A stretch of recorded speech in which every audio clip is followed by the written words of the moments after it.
Huli. Bigyan mo lang ko. Oo, ako talaga yan. Bigyan mo yan. Bigyan mo nga man.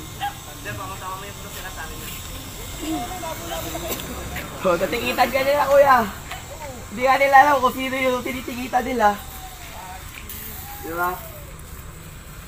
Grabe naman, ang higpit naman ngayon. Sino sir yung nakita niyo bumangkin, sir? Kanina po paano yung mga, ano na, yun yung motor na may-ari? Grabe naman. Diba? Ako sir, taga dito ako sir ha. Ako rin po nakita na may ano po ako, may violation ako. Sa Aliman. Higpit na sir. Lababo yan. Diba? Wala sa mga, hindi niya alam kung anong sasabihin mo sa akin na violation. Kung sa akin nga kayong motor yan, tinuro niyo po. Babayolate niyo po yung motor ko nang wala akong alam.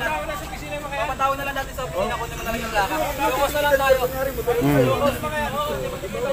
na lang.